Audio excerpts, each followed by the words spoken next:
Did you ever have to do a scene hooking up with another girl, or her have to do a scene hooking up with a guy? Absolutely. What was that like?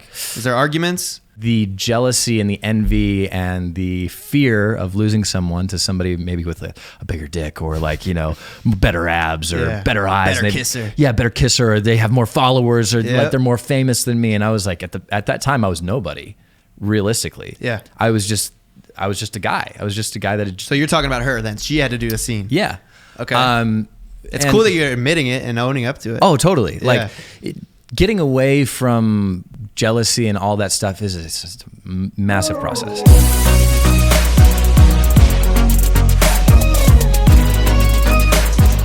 Welcome into the podcast, episode 19 of Livin Large. It is 2019, and this is the first episode in 2019, episode 19, and I couldn't be more honored to have my guest, Pierson Fodé. Ooh.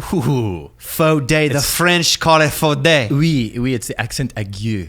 Oui. I actually speak fluent French. Do you? No. Croissant, cigarette. I probably offended somebody. That's fine. We're starting off the year right. Yeah, we're starting off good. By the Cheers. way. We got our sparkling water. Ooh, we're upon so fancy. request. Yes. That's what the French drink. It tastes delicious. I'm glad to have you on the show. We actually just met Yes. a couple months ago. Yeah. At a screening. At a screening, and then we went to an escape room, and we won. I mean, we did win. We survived. We escaped. I wouldn't say we survived. I would say we won. It was like It was a big win because that was the hardest room that they have. Did you see in the news that there was like a fire at an escape room and people died? No. Yeah. That's awful. Way to bring 2019 down to the bottom. Thanks, man. Yeah, I'm sorry for that. But Wow. imagine That could have been us. being in an escape room trying to escape, and then a fire breaks out. What would you do? I would finish the puzzle finish the and puzzle? escape the room. You gotta take it like you can, man. There's no escaping the room until you've escaped the room. That's why it's an escape room. Have you seen The Room? Excuse me while I burp up my sparkling water. Have you seen the movie The Room? Wait, the one with Brie Larson? Or No. That's a good one, yeah, with Jacob Tremblay. we're talking... We're talking about The Room. The Room. Like, with, I did not hit her. I did not. I actually haven't seen The Room, but I saw Disaster Artist. which was fucking amazing. So you're an actor. Yes, I am. You could be a model, but I don't know why you don't model. I did model, actually. No, you didn't. Okay, so I didn't. You look like. Did you do Abercrombie and Fitch? I did. I knew it. Yeah, I could did, just tell. I did all of that. Yeah. No, I did that. It was funny. So when I first moved out here, I'd signed with Wilhelmina, and they were like sending me out on stuff, and it was good. And then like how I transitioned into Abercrombie was because I was walking through the Glendale Mall, and one of the Abercrombie managers like ran after me and was like, "Hey, what are you doing right now?" And I was like, walking. Lift up your shirt. Do you have abs? And I was like, I guess. Yeah. And then they recruited me, and then I started doing like their shirtless modeling out fronts every time they'd open up a flagship store. And that You'd stand out front? Yeah. Oh yeah. Shirtless. Wow. And I was an object. I was treated like. Wait, an you object. moved out here from where? Washington State, little town called Moses Lake, farm town. Wow. That's it. That's all you get. And they breed people like you. Well, Or are you one of a kind? yeah. Well, I mean, listen. Moses Lake is a great city, town. Okay. Great town. But as far as like athleticism, maybe not the highest per capita. Right. You're a big dude. 6'4", 6'5"? 6'4", yeah. How many pounds? These on. It's He's got the boots. 6'5", yeah. How many pounds? Right now, 210. 210 of pure muscle pure, too. just raw. I'm 200. manly, I'm 6'3", bearded 200 muscle. pounds of pure fat. Ooh, no, you're Yeah, not, yeah. dude. You're raw sex appeals. That's what you are. Yeah, I got strong forearms. How do you get strong forearms? I want to. A lot of video games. Video Yeah, games. yeah. No, I figured as much. What kind of video games do you play? Ah, shit. Let's talk about you. Let's talk about me. So you moved out here from Washington. You signed Yes. with Wilhelmina. What was that like? How'd you just get into modeling like that? Dude, I had no interest in getting into modeling. It was through pure chance that it happened. I had been submitting a headshot and resume because I'd always wanted to make movies since I was a kid. Like being raised on a farm, my connection to the world. Like an actual farm? You did farm work like animals or crops? Yeah, I raised cows. That's how I like paid for rent the first few months that I was out here. No, and we raised like, here's a fun stat. between the years like 1980 and the year 2000, if you ever had a potato from like McDonald's, French fries or anything like that, chances are you had one of ours. Wow. So that's a weird little fact about my farm life. You know, now that I think back to that year, those were some of the best fries that I ever had. Right? Think about that. And we have a connection now. Dude, I fed you. No, we raised everything, man. I mean, you name it, we tried it. I think at some point the government like hired us out to do kind of experimental crops and stuff like that. So like sugar cane and things like that. It didn't go well, but you know, as you try. Yeah, that's pretty dope. But yeah, so getting into modeling, I'd been submitting headshots and resumes for acting and like behind the scenes work because I really wanted to make movies. I didn't know what it looked like. You wanted to direct? You wanted to film? All of it, yeah. I had no idea how to get into it because it's interesting because like you're a farm boy, but like did you ever do stuff with a camera? Did you ever film? Oh, yeah. Oh, okay. We had a really shitty VHS. You know those really big old camcorders that you throw on your shoulder. It has a VHS. For those of you that don't know what a VHS back tape is, in 1995, literally, you had to rewind it. It's not like it's a thing. So I would throw that, and it didn't work. You had to throw it on extension cords and run it out, and I'd film my friends like doing things, and then I'd have them film me. And in order to like Jackass style stuff, or like movies, completely, yeah. But then we do movies as well. I feel like everyone starts when they start with the camera. They're like, let's do stupid shit. Yeah, like let's go on our skateboards and flip the camera off because that's really cool. Yeah, exactly. And then like the mulch pile, we're gonna make it a ramp and bike off of it into the Oblivion. Pond. Yeah. So you started making like Jackass type videos, little movies. Yeah, movies. We'd like write out scripts based on what we had around us being on the farm. Did you ever edit them, or how'd you edit them? So how we edited in the beginning was a very interesting thing. We would rewind the VHS tape and push record in order to edit the spots that we needed to record over the top of. It's like when Vine first came out and you had to like do the shots sequentially. Yes. And then you had to edit them in the app, and if you screwed up, you had to start all over. Completely. That's exactly insane. what it was like. It was like Vine before Vine was Vine. So you would rewind and then record and trim the fat on the camera? Literally on the camera. But it was so annoying because you'd get like half of a frame or like 1 or 2 frames of the scene that you just shot. Right. In the scene. And you're like, oh, God. And then back to the Vine problem. You have to reshoot the whole thing. Yep. So, but yeah, I submitted headshots and resumes everywhere. I think I sent out like 100 of them. And I got a bunch of responses, and there was like internships coming up and different things like that. And then there was this competition, which I shall not name because I don't necessarily want to endorse it. Right. But they did connect me. I did very well. I won the competition. It was acting, modeling, singing, dancing. I don't do the last 2 very well. I do a very good white guy dance. Yeah, shimmy, me too. right do the here. Floss or something. Yeah, just keep it right here, right in the pocket. Will Smith, keep it in the pocket. Nope, keep it in the pocket. So I signed with Wilhelmina after that, and that was my quote unquote way out into Hollywood. That was my connection because I knew nobody or nothing about this place. I'm sure. Was the same for you. Yeah, I mean, I knew Logan. That was it. Like, I had a couple friends from Ohio about here. Yeah. But yeah, I didn't have any friends or anything like that. So you signed with the modeling, and then what got you finally into acting? What was your first acting gig? My first acting gig was iCarly, the I Half a Ween episode. That's intense. It is pretty rad. That was a huge show, right? I've never seen it. It was big back in the day. Yeah, I guess but it was. That's your first role to land iCarly. Yeah. How did that come about? So I had gotten over to my management company at the time, or still to this day, and they were submitting me for these auditions, and I was like, oh my God, these are great. What are these? These are fun. And I think it was the first one they ever sent me on was iCarly, I Half a Ween. So you booked your first ever audition? Yeah. That's impressive. It was impressive. And then I went through a dry spell right after that. Yeah. You're like, oh, he made it just so easy. No. I lived in my car for a very long time. Did you? I actually did, yeah. So I raised cows. Yeah. Sold them off. That paid for my rent for like X amount of months. Because LA is very expensive. For those of you that don't know, rent out here for like a 500 square foot apartment's like $2,000. Legitimately. Yeah. You're going to be sharing a studio apartment with 4 other dudes in bunk beds or like triple bunk beds in order to pay your rent. But yeah, no, I lived in my car. Like it was after like the 6-month mark. I'd been like crashing Granted, on it was couch. an Escalade EXT. Right, it was a stretch limo Escalade EXT. Again, and the rooftop, there was a secondary ceiling. It was great. It was huge. What? Why you sound like Donald Trump? Listen, everything is huge when you're living in the Escalade. Huge. What car was it? A car or a SUV? SUV, Toyota Sequoia. 'Cause I farm boy. Yeah. Beards. Yeah. Man shit. Yeah. No, as a Toyota Sequoia that I drove down here, my first ever car. She's still with me to this day. Really? Lost a lot of things in that car, if you know what I mean. Yeah. What was the wink for? That is a sexual innuendo. I caught on. Yeah. You don't need to explain. You asked, bro. Okay, you're right. Dang it. But for those listening, they didn't know you winked, so I had to give them the cue. Yes, This I winked. is being filmed.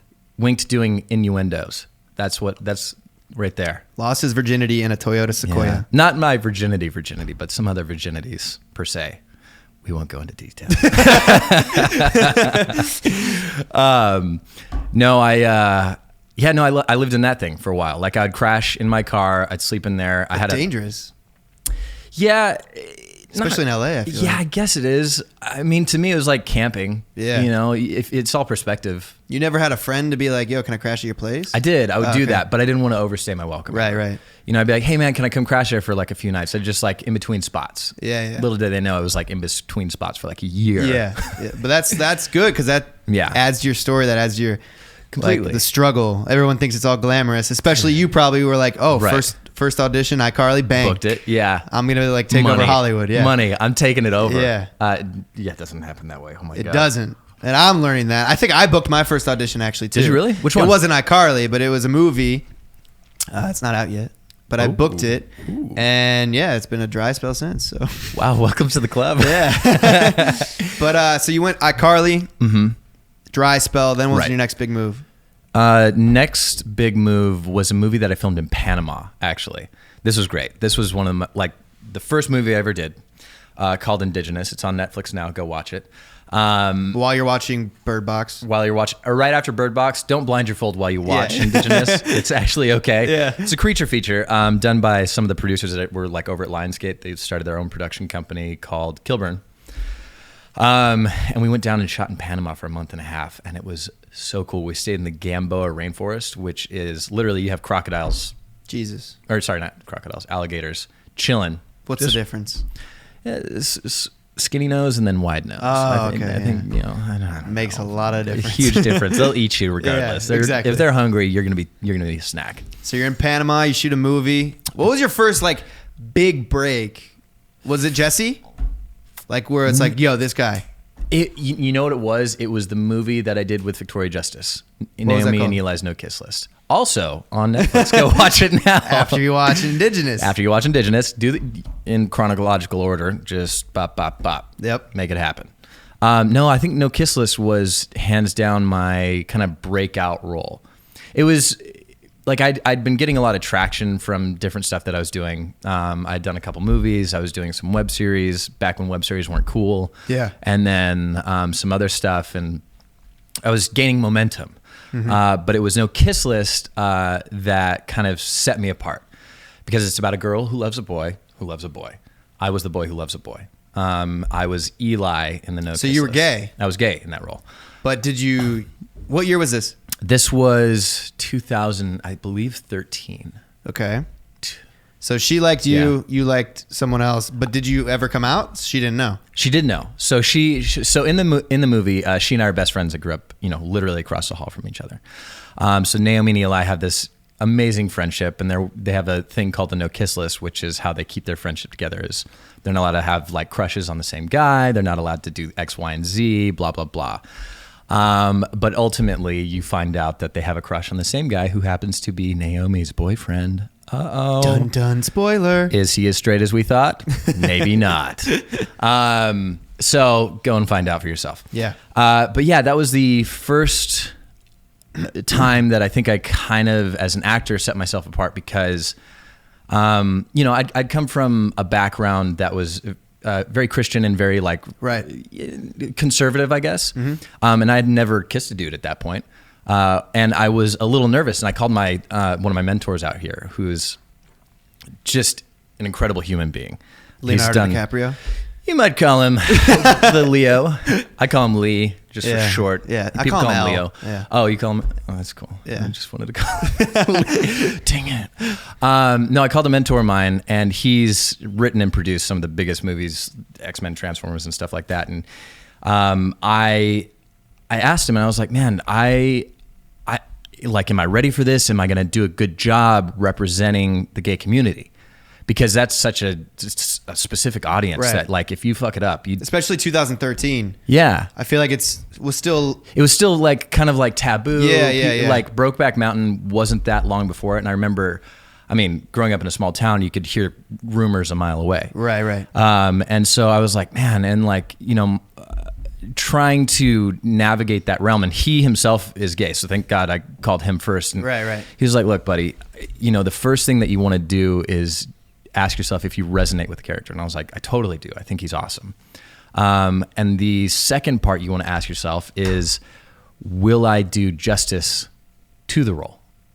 And if you say yes to both of those, then you should probably do it. And he's like, and if it scares you, then you should definitely do it. And I was like, yeah, okay, this is awesome. And so, and thankfully, he was a guide on my journey, along with a few other guys who actually got to sit down kind of like this and interview them, and I recorded them, asking them about their life story. And each guy was from a different generation of, you know, growing up gay. And what they talked about was, you know, one guy he's 85 years old now. He was 80 at the time. That's bad math. 79. Yeah. And he was like, you know, growing up gay for me 70 years ago was completely different from what it is now. Right. He's like, you know, my parents love me still, but there was no way I could come out about it. I would get the shit kicked out of me. And then like my other buddy, the other mentor, he was like, you know, it was very similar to this guy's experience, but a little more open. Like Queen was around, and like Freddie Mercury had been opening up the doors and stuff like that. And then I interviewed one of my close friends here, and he was like, you know, growing up gay now there's still taboos around it. Especially, I mean, in LA, no, by no means. Small town Washington, Completely. Ohio, Yeah. very, yeah. Like you can imagine, like so many kids in schools that we went to. I was homeschooled, so maybe not me, but you have friends that like they may still not have come out of the closet. Right. Because it's still scary back there, right? I know a friend that won't come out to his family. Yeah. Because his parents are very Catholic, very Christian. Yeah. And if he does, he knows that they'll disown him. Right. You know? So funny enough that you say that. I was disowned by extended members of my family. For taking the role? For taking the role, yeah. I was sent, not by any of my immediate family. Mom, dad, brothers, sisters, they were all very supportive. But extended family members completely disowned me. They were like, you're not allowed back into the family. You're going straight to hell. You are disowned. We will not speak to you ever again until you repent, come back to Washington, and live a life without Hollywood. I mean, it was that's the Spark Notes version, but it was pretty vile. Yeah. You know, I was like, oh, that's... A lot of the world is really awful. Against Hollywood. Yeah. I mean, there is a lot of stuff here that's like a bad influence. I get it, but what was that role like? What was it? Because I'm sure it was difficult. You're a straight dude, taking a gay role. Yeah, and I think it was at a time too where I was still kind of juggling my religion and philosophy of life, where I was starting to stray away from, you know, the way that my parents had raised me, and they did a great job. I'm very happy with the way I was raised. Yeah, but you're starting to think for yourself. Yeah, and you're starting to set that own path up, and it was difficult because you know, after receiving those text messages and voicemails and calls and things and just being screamed at through the phone, I was like, man, am I going to hell? Like, I'm a little worried about this now. Because you fall back into your old patterns. You have to rewire. That's something I've learned. I mean, I have no complaints about the way I was raised. I love the way that I was raised. But as I've gotten older and I start to see things and understand other people's perspectives and understand other people's thought processes, and like, you were raised very different than me, I'm sure. I'm starting to think for myself, but it's still hard because for 20x years you were taught that. Right. you're taught this is not good. This is not okay. This is not what you should be doing. And then you're like, you have to make the decision you're facing. Do I think for myself here? Do I think it's okay? But then in the back of your head, you're like, damn, what are people going to say? Completely. Because for 20 years, like for me, marijuana is illegal in Ohio, right? Right. And frowned upon heavily when we were kids. It was not cool. Right, exactly. So drugs in my head, embedded in my brain, marijuana for 20 plus years. Yeah. This is a drug. This is bad. You should not do this. Yeah. People that do this are lazy. They're stoners. They're not productive, right? Right. I come to California. It's legal here. Everyone's smoking weed. And like for 20 if you don't smoke, you're not cool. Right. Well, not really. I don't smoke still. I still don't smoke. Ooh, but you're not cool. But and I would be uncomfortable because I'm like, damn, for 20 fucking years, this was in my brain like it's meth. Yeah, you know? Exactly. And you're doing it in front of me and it's legal. So for me now it's like, all right, yeah, I'm cool with it. But that was hard for me because like I'm like, damn, like my whole life I've been taught that this is so bad. Well, yeah, and like you even think about, because there's such a taboo about it, right? So you have had to rewire your thinking, and now they're discovering that it's great for epileptics and people that struggle with seizures and stuff like that. And I think what was the fibromyalgia? So, you know, we get caught in these weird taboos that we wrap our mind around all this for all these different reasons. And then when we step back objectively and look at it, we're like, oh, it's not that bad. Right. Like why are we freaking out? You can plead the fifth on this, but have you ever smoked weed? Yes. Do you remember your first time smoking weed? First time I smoked weed, nothing happened. I smoked out of an apple, nice little green apple back in high school. That's pretty cool. My friends were doing it, so I tried it, and I was like, it didn't do anything. Yeah. Which I think the first time you smoke, you don't usually get high, right? Yeah. So did it again, nothing happened. I'm like, this isn't really for me. Never did it. So that like a few times in high school, I tried it, never got high. But I don't think I was doing it right, to be honest. And it was out of an apple and stuff, and I just didn't know what the fuck I was doing. You'd like just inhale and blow it out as quick as you could. Exactly, because I didn't want to do it, but I didn't want to be like not cool, like you know. So then college came around one night. I was wasted, and I went to my buddy's apartment, and they're like sitting there, and there's this like bong that's like 2 feet tall. Right. And they're like, yo, hit this. And I'm like, dude, I don't like smoking. Like, fuck that. Like, they're like, come on, man, whatever. I'm like, all right, I'm wasted. I did it. So I do one hit of this, right? Yeah. And I'm like, so when's it supposed to hit? And before I finish my sentence, bro. Yeah. Like everything. I was like, whoa. Whoa, I don't feel good. I got to go outside. Bro, the room started spinning. I was wasted. I was high. I felt like I couldn't breathe. I started to panic. I was fucking walking around in circles outside like I was on like meth or something. Full on panic attack. Panic attack. Oh, yeah.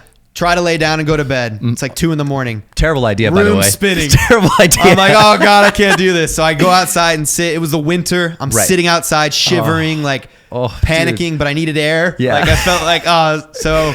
The air I think inside the myself. Room I can't breathe it. So I think I screwed myself. Right. Because that was my first experience being high. And it's like embedded in my brain. This is terrible, right? So I come to LA. I've smoked 2 times since I've been in LA. Yeah. I got high. Same thing happened. Thought I couldn't breathe. Started panicking. Like, whatever. Then time goes by and my buddy... Curtis, he's like, he had some like volcano thing or something. You know what that is? Yes. You put like a bag on it or something? Yeah, weird. He's like, smoke this. I'm like, nah, dude. Every time I've smoked weed, it's been a bad time. Like, trust me, like I panic, like I go into full blown panic mode. He's like, no, like let's think of some ideas. Like, you probably smoke bad. Yeah, you smoke bad stuff. This is like, there's like 2 types of weed, right? There's what? Indica and sativa. He's like, what's the good one? Okay, so from what my basic understanding is, indica is couch, right? It's the relaxed, you sit down, and sativa is like the more creative, volatile. So maybe one. he was like, yeah, you were probably smoking indica. This is sativa, like blah blah. All right, fine, I'll fucking do it. Right, do it. Same shit happens. I'm like, dude, I can't breathe. I'm gonna die. So that's where it ends with me, dude. Why is that? I have terrible insomnia. Yeah. So like for years I've been looking for like natural solutions to a terrible problem. Yeah. I've discovered weed via actually my friend who I was interviewing for No Kiss List. Like basically, he's 85 years old now, parties harder than anybody I know. Dude goes out and it gets lit, literally. Yeah. Like he 85 smokes, years old? 85 years old, smokes a joint every day. Like, and he'll go out and he has his little vape pen and he's like, you want to go to the party? Where's the club at? And I'm like, all right, let's calm down for a second. You're high. Yeah. But he was like, you should try weed. And I was like, great. So he gives me an edible and I tried it and I was like, oh, this is not bad. Had a lot of cotton mouth afterwards. Yeah. And then I started getting into it for sleep stuff. And then at some point I was at my brother's house. And he was like, hey, do you want to take a rip of this? And I was like, yeah, I'm from LA. I've smoked hard stuff before. Yeah. You don't know nothing. It's Washington State. They know a lot more than you do. I take a little Ripper Magoo, and I was sitting there and I was like, I don't feel anything. Nothing. Is this strong? Is this something that you're trying to be badass? Yeah, I was like, it's nothing big deal. He was like, do you want to take another one? Because you can, but you don't have to. And I was like, I'll take another one. I'll take like 3 more. Damn. I took some deep rippers. Ripper Magoos. Bob Menery, if you're out there, I love you.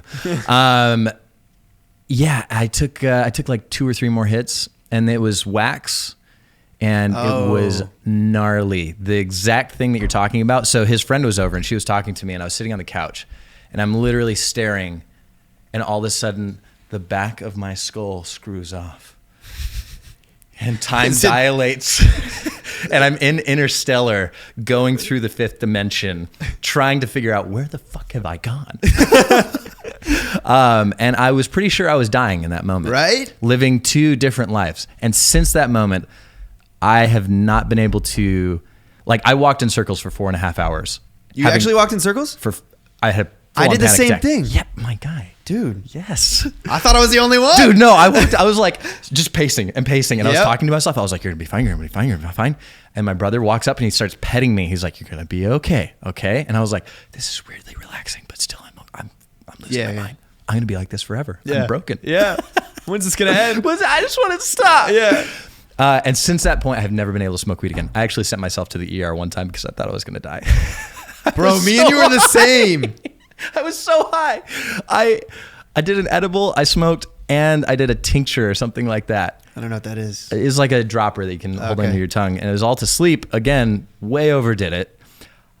I spent an hour and a half trying to call an Uber because I kept forgetting what I was doing. Dude, that's what I'm saying, man. Just bad experiences ruin you. Like I can't eat onions anymore because I was in Paris and I threw up a burger with onions on it, and ever since that day, I've hated onions. Bummer. Isn't that crazy how a bad experience can just like torment you? Whipped cream. I can't have whipped cream. I loved it. I would have whipped cream on everything till one day. Had it on my girlfriend. I had it on my girlfriend. It was great. And then I threw up everywhere on top of her. No, that's not true. No, I had it on. So I would try it on literally everything. 8-year-old mind. Yeah. You're very creative. Yeah. No, there's no problem with anything at 8 years old. Like no walls. Right. And I was like, you know what? And I was watching my mom make clam chowder one day. Ooh, big mistake. Clam chowder is good though. Clam chowder is great. Nothing wrong with clam chowder. I still eat that.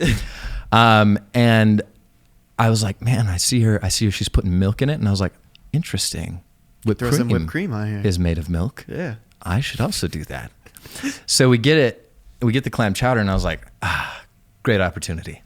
So I take the whipped cream out, but we only had strawberry whipped cream at the time, unfortunately. So I put that all over the top and I was like, let's go to town. Did your mom know this? Oh yeah. She was like, that's a bad choice. You should not do that. And I was like, Mom, shh, trust me, I know what I'm doing. I'm creating something. It's going to be huge. Huge. And I put it everywhere. Within 2 minutes, I ran straight to the bathroom. I was throwing up everywhere. It was just like, it was purple clam chowder all over the place. It was disgusting. Love how we went from talking about your first role to talking about fucking New England clam chowder. Wait, New England? Oh yeah, no, you're not from New England, Ohio. No. It's close, but it's called New England clam chowder, isn't it? Yeah. Well, we have Seattle Ivers clam chowder. Oh, it's way better. I never even heard of that. I'll have to try some. I'm just kidding, New England. You're okay. but we're better. So you, getting back on the movie topic. Back on the movie, yeah. So this is where you met Victoria? This is where I met Victoria, Did you guys start dating there? Because a lot of people fall in love at movie sets. Brad and Angelina? You're not too far from the truth, my guy. So what happened? So yeah, we met on, funny enough, a lot of people were like, oh, you guys were friends before and dating before that. I was like, no, we met first day. We tested with each other. And Was she big at the time? She was still on Victorious, which is, you can still see the Nickelodeon building down the street from here. Oh, they shot it right here, right? Yeah. I think they're reconstructing it right now. They're like redoing it. It's like right there. Yeah. Yeah. Wow. Okay. Yeah. Rest in peace. Grab a shot of that. Yeah. No, it was, she just wrapped her final season of Victorious, and she was like peak of her career, which was really cool because I hadn't worked with anybody like that. And so I get on the set, and we come from totally different backgrounds. I've been doing indie film at that point mostly, and she'd been doing a lot of like essentially sitcom multicam stuff. And so it was cool to see the dynamic of us coming together and working professionally first and becoming friends on set like that. And then because of the movie, we started to develop like a really close friendship. And then because of that, like I had a great line. I was like, hey, Victoria, this was our first day. I was like, I've actually never kissed a guy before. I don't know what it's going to be like, but afterwards I'd like to kiss you. And she was like, okay. I was like, I don't know if you have a boyfriend or anything, but if you do, you can totally say no. But still, I'm probably going to do it anyways. Like, I was like nervous and trying to be like kind of cool. And she's like, yeah, that's totally fine. I was like, yes. Why did you say that? I have no idea. I don't know why it came to me, but she was super cool with it. I think we both thought it was kind of a joke at the time. Yeah. It was just because we were just very like funny with each other and improvisational. And so it's day 3 on the set. And I meet the guy who's supposed to be playing my boyfriend at this point in the film. You just met him. I just met him. You didn't have a chemistry read? No, I was so bummed out. Well, he was a local hire out of New York. Okay. So I just met him, and I was like, oh, dude, what's up? And the director runs up, and she's like, oh, hey, so you guys are going to run over there, and you're going to make out really quick. And I was like, no rehearsal. Yes, I would like to take him out to dinner first, at least. Let me get to know the guy. And so was it uncomfortable? It was only uncomfortable because I didn't know him. Right. It'd be like walking up. Had he done something like that before? He'd done it in acting class before. Got it. Okay. So he was more advanced at it than I was at this point, at the making out with men. Making out is making out. It's really no different. Yeah. But I was like, hey man, I'm just going to go for it. And he's like, cool, that sounds great. I was like, sweet. You've done this before, right? He's like, yeah, one time. And I was like, sweet. You're an expert. And I was like, listen, I think the only way that we're going to sell this is if we just go ham on it. Send it. Yep. Because we're just going to send it. We're just going to freaking send it, my dude. And this is day 3? This is day 3, but we're shooting almost the end of the film at this point. And so I was like, we have to pretend like we have lots of chemistry. And he's like, well, that's going to be easy. And I was like, thanks, my guy. Yeah. So we go and we send it. We sent it all the way. It was like full on tongue, mouth, just went to town on each other. Got it. One take. One take? One take, wonder, baby. They shoot it multicam? It was a specific shot, but the director, just to have fun with us, was like, we're going to do that one more time. One more time. Just one more time. Yeah, just totally. No, but we did it one more time, and then one more time, and one more time. But we ended up using the first take on that shot. Wow. So I was pretty stoked about that. But we're all walking back to our trailers, and of course, I see Victoria, and I was like, hey, Vic. And she's like, yeah, what's up? And I was like, can you come here really quick? And she walks over, and she's standing there, and she's like, what's up? And I was like, hold on one second. And then we grab her, and I make out, and we made out for maybe like a minute straight.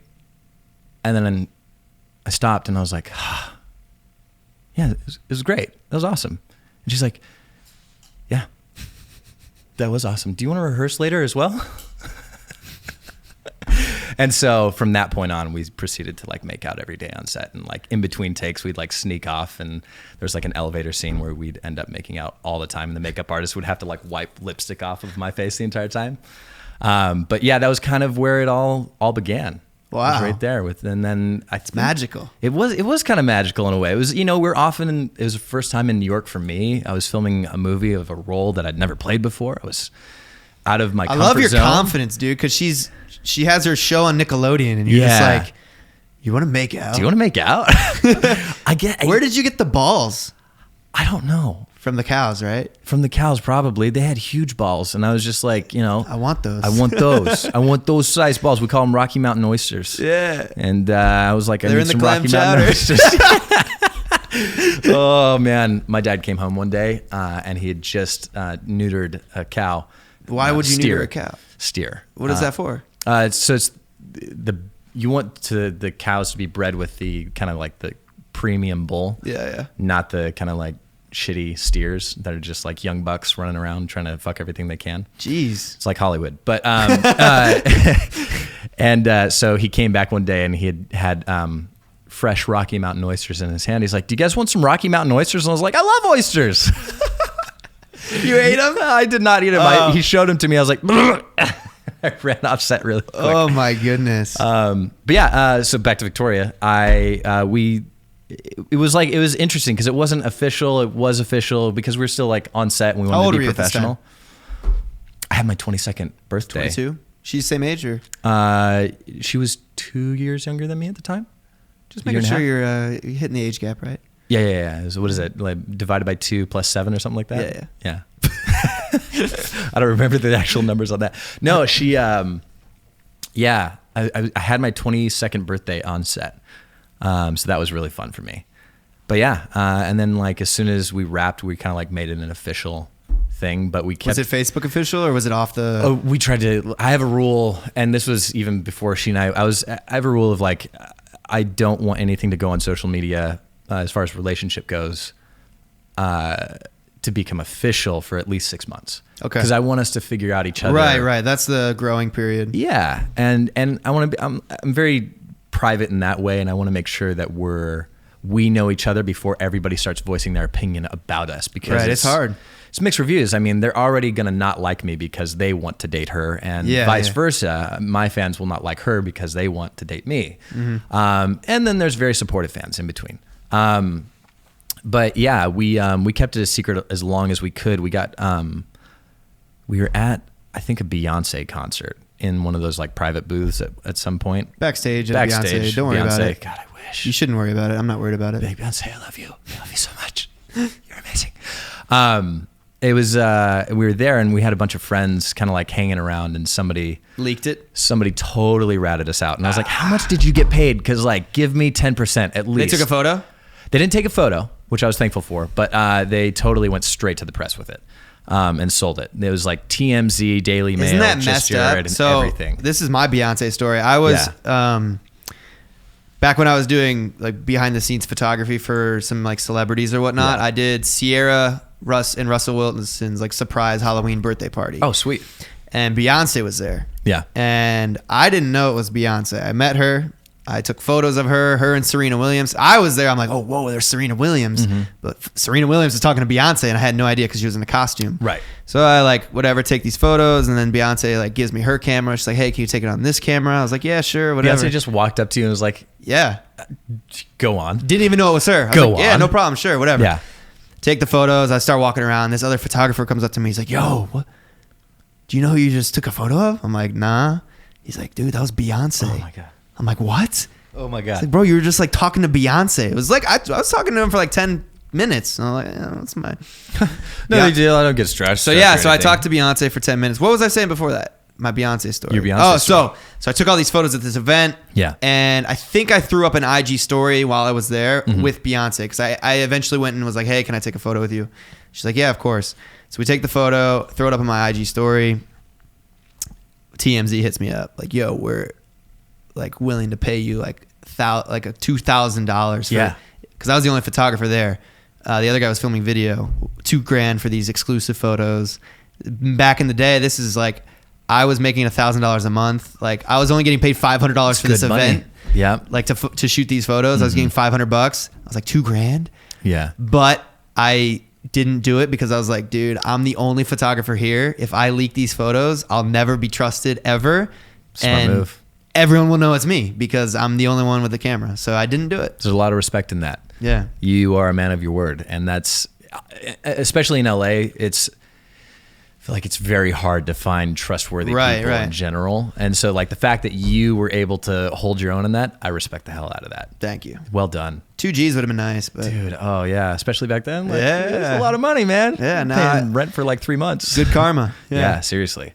So yeah, then you did that movie, Right. and then you and Victoria fell deeply in Fell love. deeply in love. Actually, to this day, longest I've ever been in a relationship. She was fantastic. How long did you date her? I think like 2 to 2.5 years. It's a long time. Yeah. I'm going on 2 years with Kylie. Oh, that's awesome. Yeah. When did you guys start dating? We met in January of 2017, so 2 years ago we met. Wow. January 2017. Yeah. Wow. What do you know? Remember what day? No. I mean, I could look because we shot a video. Got an anniversary I could thing look- that's coming up. Well, that's when we met. It's not when we started dating. We never really we just kind of, you know how dating happens. Right, like right. You're like Just- making out with her for fucking 10 weeks. Right. Are you dating? Yeah. You You're know? like, are we? We have to. Should we? We Yeah. should probably communicate. Yeah, exactly. Yeah. But it was never like, hey, will you go out with me? Like in 8th grade, you know? Yeah. So yeah, we're going on 2 years. But That's cool. was it weird though? Because you were on. Oh, you never were on a show with her. No. I thought for some reason you were on a show. You were on Jessie. Yeah. Yeah. Okay, Jessie, okay. Jessie was a Disney series with Debbie Ryan, and Peyton List and that whole crew. But no, we had never done a show together. And Did you ever work together while you were dating after that? she had a TV series called Eye Candy on MTV, and I almost did it, but it was a character that, because I was visiting her on set and they're like, oh, you should come play this character. And I was like, sweet, what's the character about? They're like, oh, he gets killed off like this episode. It's going to be awesome. It's a gruesome murder. And I was like, yeah, but wouldn't it be better like If I stayed alive. I stayed alive? And of course, like after that, I think the show didn't get picked up for season 2. So I was like, dang it, I should have taken that character. Yeah. But no, we haven't worked together since. While you were dating, this is yeah. always a question I want to ask. Yeah, Did you ever have to do a scene hooking up with another girl, or her have to do a scene hooking up with a guy? absolutely. What was that like? Is there arguments? Yeah. Is it jealousy? Like, because I know it's gonna happen. You 100%. know, I want to be an actor. Kylie wants to be an actor. Yep. Well, I've gone out for auditions where I have to kiss someone or Yeah. do a makeout scene, whatever. Okay, let me put it in terms like this. You've watched Game of Thrones? Like one time, it's like porn. Okay, so let me. Okay, what's a good movie with a sex scene in it? What? American Pie. American Pie. You get American Pie. Yep. Would you do the sex scene? Fuck yeah. There you go. Yeah. And that's the way that you have to kind of pitch it to yourself: is what movie has these things in it that I respect or enjoy enough that I would totally do these things. But the jealousy and the envy and the fear of losing someone to somebody maybe with a bigger dick or like, you know, better abs or Yeah. better eyes. Better and kisser. Yeah, better kisser, or they have more followers, or Yep. like they're more famous than me. And I was like, at that time, I was nobody, realistically. Yeah. I was just a guy. I was just a guy that had just, So you're talking about her then. She had to do a scene. yeah. Okay. It's and- cool that you're admitting it and owning up to it. Oh, totally. Yeah. Like getting away from jealousy and all that stuff is just a massive process. Right. And we had a lot of talks about it because I was like, I've never actually dated an actress like this before, and I need to know up front, like we're gonna be communicative Right. on this process. And we were super open and very honest about what we were doing. And actually, it was so cool because when you open it up like that, you actually take away the fear. And you're like, hey, I'm going to do this sex scene today. I'm willing to FaceTime you if you want. You can, and then you're like, I actually don't need to see that, but thank you. Like, Yeah, it's all come down to trust, really. yeah. And if you trust them, then there's nothing. But I like feel like, fear. especially in your situation, for you guys, because you fell in love on set Right. and you kissed on set. Yep. So it's like, all right, she's going to go on set. And maybe fall new in spark, love. new flame. Yep. So that was what your fear was, essentially. Completely. And it's an irrational fear, not backed up by any evidence, right? But yeah, I mean, you can't, that shit eats at you all the time, right? Like, even your girlfriend goes out to a party. You're like, is there another guy there? Mm-hmm. What's he doing? What's he wearing? Why is he doing that? I'm going to go sneak up and watch. Screw that guy. It's weird for me, dude, because like I trust. Here's my scenario. I trust Kylie so much. Yeah. Because nothing's ever happened to me. Yeah. But reverse the scenario. Kylie's been cheated on in past relationships, so she has that she's been Same. that Yeah. taboo. She's been cheated on multiple times. So it's like her to trust me is a lot harder than I trust her. So how do you navigate that with communication? I think communication is one of the biggest difficulties in our relationship because I'm not very expressive emotionally. So like if something bothers me, I'll just push it aside, right? I'll never bring it up. I'll just get over it. And she's very emotional. She's Cancer. Yeah. But she doesn't like to express her emotions to me necessarily because I'm not very understanding of emotions. Okay. So when she does explain something, I'm very logical and I'm like, why are you thinking that? Like what? Like why are you thinking that? That doesn't make sense. And I make her feel probably not smart because I'm like, why? I don't understand emotion. That's just me. Yeah. So our biggest difficulty in our relationship is communication. Interesting. But, yeah. So how have you kind of like worked on that? Because it's been 2 years. Obviously, it's working. We tell each other. For example, the other day we were driving. I could tell something was bothering her. Right. And I'm like, hey, what's bothering you? She's like, nothing. No, I'm fine. Like, and I'm like, come on. Like, we wanted to talk about this. Like, we want to communicate. We get it out of each other essentially. So we're working on that. It's still tough because like you don't want to like bring that up if it's something's bothering you. Like for me personally, I like to just get over shit. Totally. And bury it. You just push it down and you just keep pushing it down until one day you die. Yeah, exactly. That's it. Yeah. That's the goal. Communication, trust. Yeah. Those are probably the two most important things in a relationship. 100%, especially when you get onto film sets and where things, well, the entertainment industry in general is all gray lines. Even when you're shooting a YouTube video and you like have a scene in that where you're like, oh, it's about a girlfriend and a boyfriend and she's jealous and we have to kiss in that one part. Yeah. Even then it's like, there's a little tug. There's a little tug somewhere. How do you navigate that as far as like being like, oh, she's going to make out with another dude? I don't know, dude. I'm very understanding. I feel like I just know that like I'll do anything for work. Yeah. Like if it's work, if it's progresses my career, I'll do it. Yeah. Like it doesn't bother me. Like for example, Kylie used to do like a lot of like bathing suit lingerie photos on her Instagram. Like gorgeous, right? She's a good looking girl. Yeah. That's why, I was initially drawn to her Instagram, whatever. Yeah. Then I got to know her. She's a great personality. Awesome. But I still know that she's a sex symbol, like she's an attractive girl. Guys follow her more than girls because she's a good looking girl. Yeah. It doesn't bother me. I know that that's business. Like if she has to take a photo or she wants to take a photo, I'm not going to tell her to turn down a campaign for Victoria's Secret because I don't want dudes looking at her. Yeah. Like in fact, you want that because I want that. Her success is your success. Exactly. 100%. So I don't, and she's gone out for roles where she might have to kiss a dude or whatever. We haven't, neither of us have booked them. We've gotten down the line, but I mean, I'm cool with it. Yeah. Yeah. So you're compartmentalizing really well. Yeah. That's rare. That's really cool. I think it's all situational too until I get in that scenario too. Because for example, we were at a snowboard shop one time and we ran into some guy she knew. And they knew each other and I never knew about this guy. I never heard of him, whatever. And I asked her after, I'm like, did you ever like hook up with him? And she was like, yeah. And then that was like, oh yeah. That feeling of like, oh damn, I just met some dude that's like been with her that I didn't know about. It sucked for sure. Yeah. But I got over it. Yeah. It's inevitable. Like we've all been with other people. It's especially just reality. In LA, like, you're bound to run into their exes everywhere. Exactly. And like, for instance, when I was dating Victoria, exes are everywhere. Yeah. Her specific exes happen to run in the same circles that I ran in. Tends to happen that way. Yeah. And I was like, dang, you guys are actually really cool dudes. Like, I'm not trying to do anything. Eskimo brothers. Yay. But it sucks too at the same time because you're like, damn, that guy's been with my girl. Yeah, totally. And you start comparing yourself, which is the enemy of success. Comparison is the thief of joy. 100%. Yeah, I've always said that. Well, I didn't say that, but like, did you start that quote? I started that quote, quoting it now. Comparison is the thief of joy. That's why Instagram's not reality. Yeah, no, it's true. That's all we do on Instagram, right? It's all fluff. Yep. Right. It's the highlight reel. Yeah. 100%. It's so weird because I've been trying to post some more like honest stuff and be a little vulnerable on Instagram because you don't want to get caught up in all the fluff necessarily, and all the facade of it.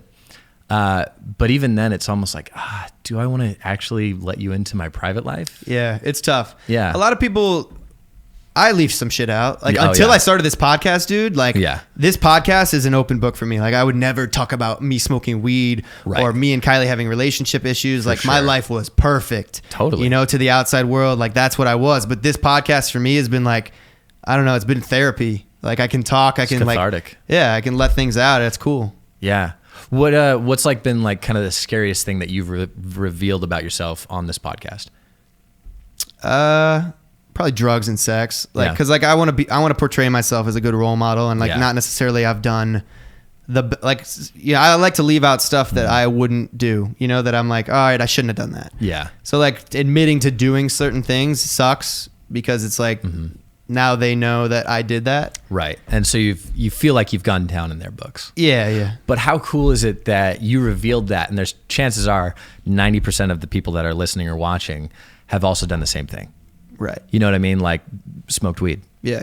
Who hasn't, right? At some point, how many of them have had a panic But attack? what- But you make them feel real. Yeah, to an extent. But part of me is like, okay, I might have some kids out there listening, like 11, 12, and they're like, oh, Mark smoked weed, so like I'm gonna try Yeah. it. But Kids- that's not what I want. I don't want that. You Right. know? Well, I feel like Because I look back and I regret that I don't want to do it. I don't do Yeah. it. Like I tried it. Yeah, it wasn't for me.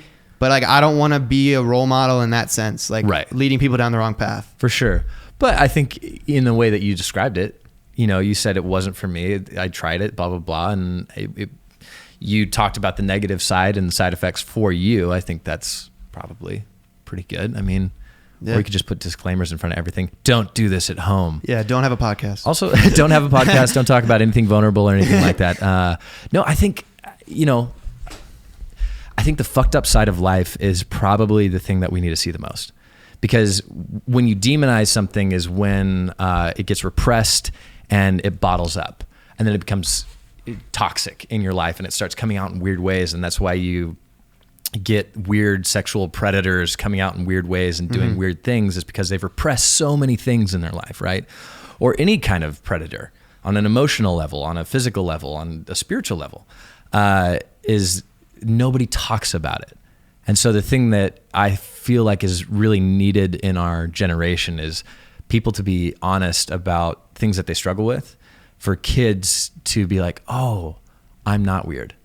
Right. I'm okay. 1,000%. I think that that's something in our generation we never, like the whole coming out thing. If Yeah. you're gay, Yeah. like you don't say it, right? But Right. now it's like mental health is such a big issue. For sure. And we never learned about that shit. Like, Dude, no, that was, ever. you don't Like, go to a shrink. Yeah, You know no, what I mean? yeah. Like you got Taboo. issues. Or if someone does have a problem, like your parents are like, yeah, stay away from that kid, you know? Like, Right. But like we really do, we need to address issues. We need to address like thoughts in our head, because then Yeah. that can lead to saving lives, literally.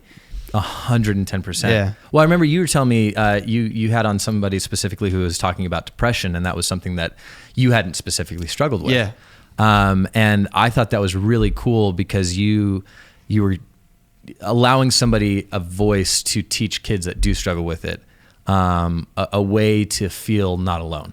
Right. Feel like literally it's probably a lifesaver. Yeah. You know, and I think that's huge, man. You know, and that's the importance of podcasts like this. And Yeah. like as funny as we can be and fuck around. Yeah. But there's Now still that's like what I want to hope. do with my podcast. I want to like have good times. I want to share funny stories, and I also want to educate and like inspire people to get to where you are, to get Yeah. where I am, and be able Yeah. to do this. Because like, who would think that you on a fucking farm in Washington were going to be, you know, like Literally in nobody. movies and Yeah. doing modeling. It's like, it's dope. Right. But anyways, Yeah. so you single now? I am single now. I'm single and mingling. Actually, I've been dating a girl for 5 months. We're waiting for that 6 month. We're waiting for the perfect Perfect time. It's gonna be huge. huge. So you're single now. Yeah. What do you got in the plans? What are you doing? You're riding motorcycles, I see. Riding motorcycles. What got you yeah. into that? I grew up riding bikes on the farm. You know, Okay. getting a little frisky on the farm. You know how it is. So he's We single. rode He's done horses. Abercrombie. He's done Victoria Justice. He's done movies. He rides Wordy. motorcycles. Well played. Well played. Done movies. Twice Emmy nominated actor. Ooh. Did you win? I didn't. I'm the first loser 2 times in a row. Really? Yeah. No, You were on Bold and the Beautiful. Yeah. Is that what you got Emmy for? Yeah. 2 Emmy nominations from that one. That was fun. That was actually. What's soap opera acting like? gnarly. Because you got to memorize like 5,000 lines in one night. Yeah, dude. It was So gnarly. how many How is that process? Because you shoot a lot of episodes like quick, right? Yeah. Well, because people watch an episode a day. So we're shooting 2 episodes a day because we take weekends off. So a normal TV show shoots like, an episode a week to 2 weeks. Sometimes Game of Thrones a month. One episode. Like Nickelodeon and all those are 1 week, one episode. 1 week, one episode. Exactly. You have 2 days rehearsal or something like that, 2 days of shooting. Exactly. Yeah. You know exactly what it is. And that's usually between 20 to 60 pages, depending on what kind of show you're shooting. Shooting on B&B, we shot 8 episodes in 4 days. So we'd shoot 2 episodes a day. There's one day when we fell back way behind on some reshoots and stuff like that, where we shot 5 episodes in one day. And I think on that day I had like 90 pages of dialogue that I had to memorize that night. That's insane. And sometimes they'll come back to you and be like, hey, we rewrote the whole episode. And you're like, okay, yeah, that's cool. And you just have to memorize it right before. So we'd memorize between 20 and 70 pages a day, minimum, if you're a lead character. And you do how many takes? It's quick, right? 1 to 2. If you're pushing the 3 mark, you're probably getting fired because you're slowing down the process. It's a machine. Like they crank these things out. That's and you've insane. Got to be on That's your like toes. quantity over quality for soap opera, I feel like. Yeah, and it's tough too because I know everybody feels it in the room, and we're all fighting to make it better. But we all know we have a time crunch on us. Yeah. So it doesn't give us the opportunity to be creative. Yeah, exactly. It blocks your creative integrity. Like you can't like open up. You can't improv. You have to follow the rules. Right. Which is like kind of all TV because you have those time crunches. Like aren't on Nickelodeon and like Jesse, don't you have to hit the lines how they say them? Exactly. Like if you do anything wrong, they're like redo it. Yep. Even down to I put in a but instead of an and when I was on Jesse, and the network head was like, nope, redo it. And I was like, what? And it was this huge monologue that I had to give. And I was like, but I nailed it. That was the emotion that we all wanted was right there. And they're like, no, you have to redo it. You said said but instead of and. And I was like, really? And they're like, yeah, it didn't get approved by the heads. And I was like, no way. That's insane. Insane. Yeah. So that stuff is wild. And that was kind of. But that trains you for everything else because that makes everything else easy, I feel like. Oh, it's a breeze after that. Yeah, because if you're memorizing 90 pages a day, yeah, no question you're going to memorize. Auditions, easy for you. Right away. Like anything that you go on a movie, now you have the lines, but you can do whatever you want now. Totally. Well, and also I was like, as a kid, I was terrible at memorizing things. So I thought I would never do well at memorizing lines. The second I started the soap, you don't realize what you're capable of until you push yourself past that point. Right. And so that was what I was doing mentally, was just pushing yourself past the point you think you're capable of. But did that have a impact on your personal life? Totally. Always being on set, 2 episodes a day, always reading lines. Yeah. Like, because you're putting in more hours than on set because you still have to memorize the lines. That's what you don't get paid for that. No, you don't get paid for the time you're sitting at home Yeah. and having to memorize lines. You only get paid for the time you're on set. 100%. It's personal life. For the first like 6 months, I definitely didn't hang out with anybody because I was so stressed and so anxious about getting the lines right and not getting fired that I wanted to do it perfectly. And then after I hit that mark, I was like, oh, now I get the rhythm, I get the history of my character. It all kind of makes sense, and I can relax a little bit. And then I developed a good social life. But like, I don't know. For me, I think being on set is where I feel the most alive in life. Like the second I'm on set, I'm at my peak state, and nothing is wrong. Depression's gone, anxiety's gone, problems are gone. Anything that's going on, it is subcategory compared to being on set. So I feel like in a way that was my social life, and I loved it. So I may not have. I'm not. And I'm sure the people on set they become your family. Yeah. You know, you see them every day. You have to hang out with them. 100%. Yeah. And they're your friends. They're your family. And you get in fights and arguments, and everybody gets in little drama matches, and you just kind of let it go. And this is work. Yeah. That is part of life. What pays the best? TV, film? Oh man, that's a great question. It just depends. If you book a Marvel movie, yeah, of course, that's going to be huge. Yeah. If you book, I don't know, Game of Thrones or something like that, that's going to be huge. Huge. It's going to be huge. It's a great question. It just depends on what medium and what company is making it. They kind Does of TV and film pay better than social media? Ooh. In the last, I would say 2 years, I think social media is about to take a big jump. Web content in general, I should say. where network TV is about to kind of take a back seat. So last year, I think it was all of 2018, they spent like $270 billion some odd dollars on TV advertising. On social media advertising, internet advertising, they spent $320 some odd billion dollars. So it's going to even increase more. So it's just, you can see the trend is going straight over to internet. Netflix, Hulu too. There you go. Yeah.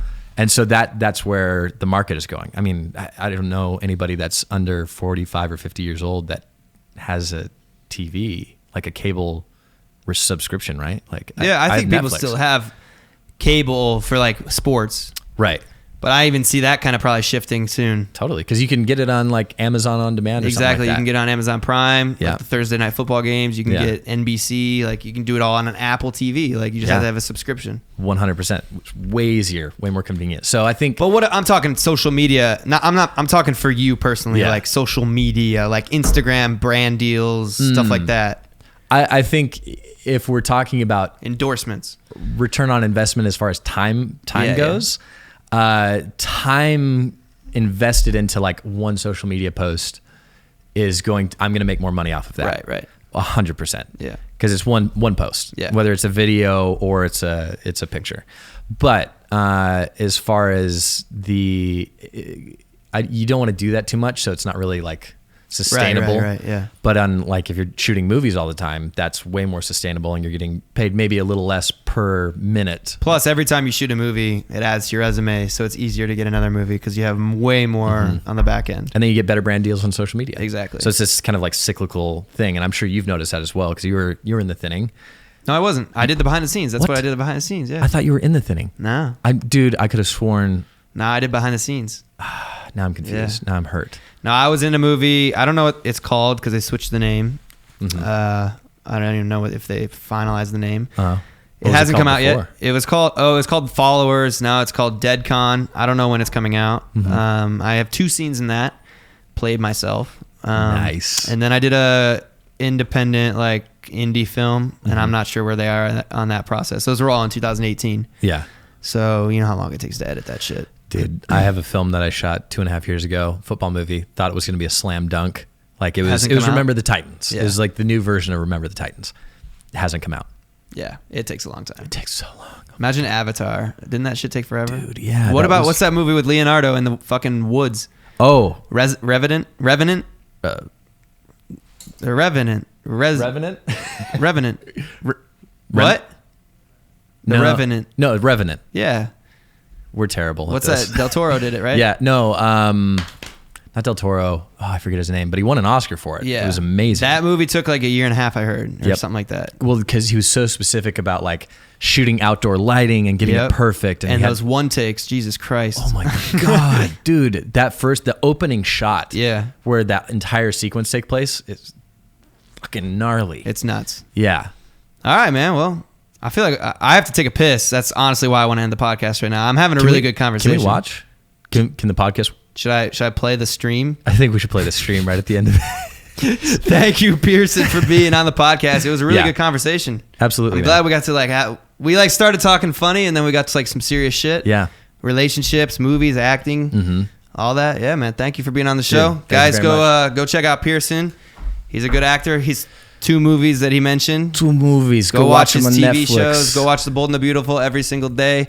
Follow me on the social media. Follow him. I'll link his stuff in the description. But that concludes episode 19 of Livin' Large. Yeah. Hit that subscribe button. Drop a like for some more podcasts. And I'll see you guys next week. Deuces.